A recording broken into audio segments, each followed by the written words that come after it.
तुम्हें मोक्ष तक प्रदान किया रे मेरे प्रिय भक्तों, क्योंकि जो मेरा ये यज्ञ निष्काम भाव से करता रहता है, मनन चिंतन करता है, रमण करता है रे मेरे प्रिय भक्तों, वो मेरे इस यज्ञ के द्वारा मोक्ष को प्राप्त करके अपने गोदा में प्रवेश कर सकता है रे मेरे प्रिय भक्तों।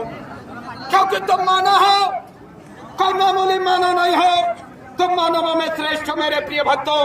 तो अपने आप को परखो कि मैं कौन हूँ, अपने आप को परखो कि मैं कौन हूँ, मेरा जन्म क्यों हुआ, मेरा कर्म क्या है और मैं कर क्या रहा हूँ।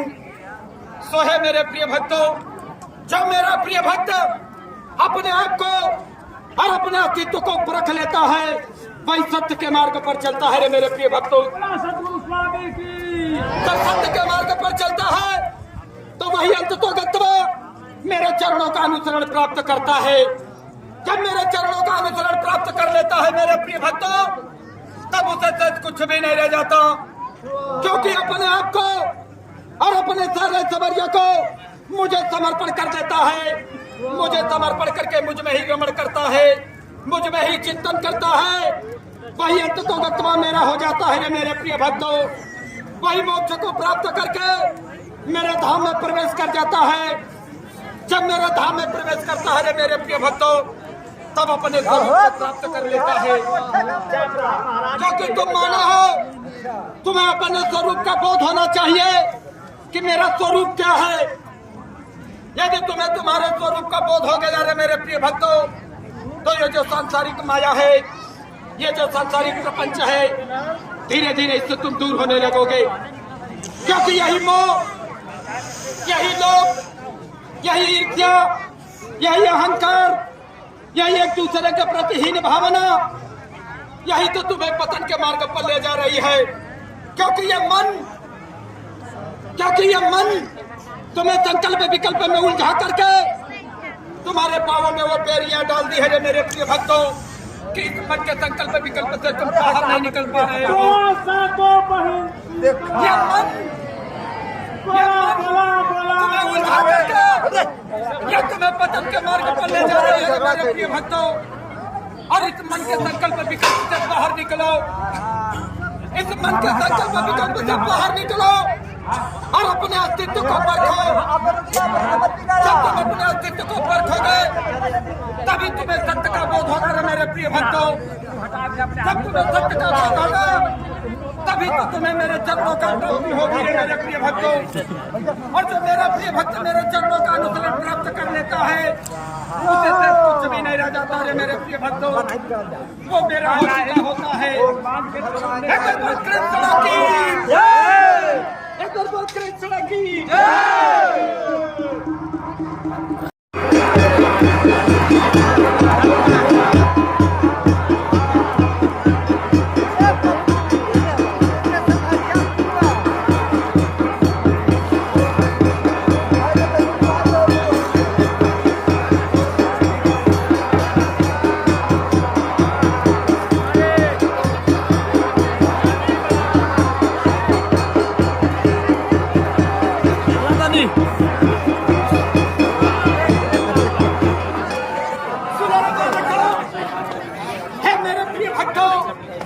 जैसा मैंने कहा कि जिस समय जीव की उत्पत्ति हुई, उसी समय यज्ञ की भी उत्पत्ति हुई।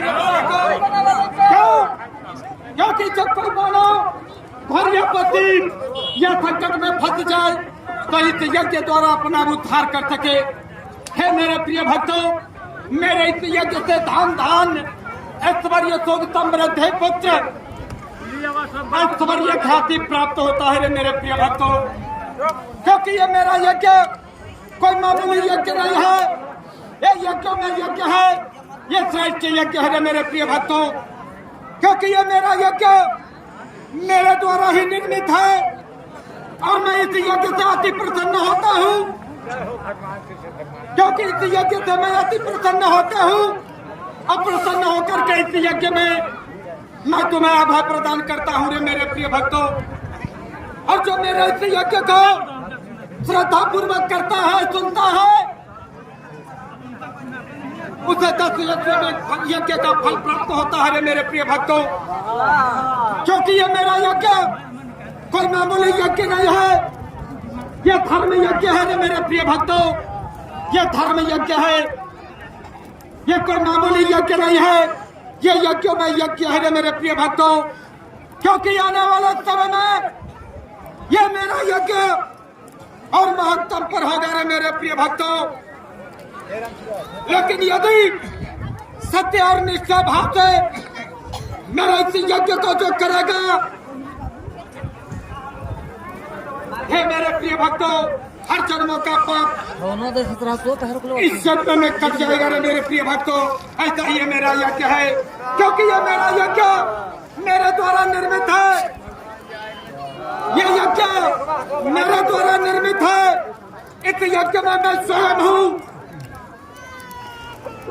इस यज्ञ का कर्ता भी मैं स्वयं हूँ। इसलिए है मेरे प्रिय भक्तों, ये मेरा यज्ञ कोई मामूली यज्ञ नहीं है, ये मेरा यज्ञ कोई पाखंड नहीं है, ये मेरा यज्ञ ये अमोघ है मेरे प्रिय भक्तों। ये मेरा यज्ञ अमोघ है। क्योंकि इस यज्ञ का एक एक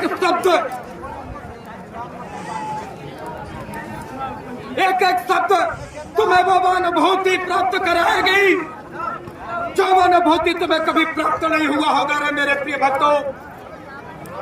अब तुम्हारा अस्तित्व इस यज्ञ में एकदम पुलकित हो जाएगा रे मेरे प्रिय भक्तों। इस यज्ञ में तुम्हारा अस्तित्व एकदम पुलकित हो जाएगा रे मेरे प्रिय भक्तों। गुलाब के भांति खिलखिला उठेगा। सो है मेरे प्रिय भक्तों, मेरे इस यज्ञ में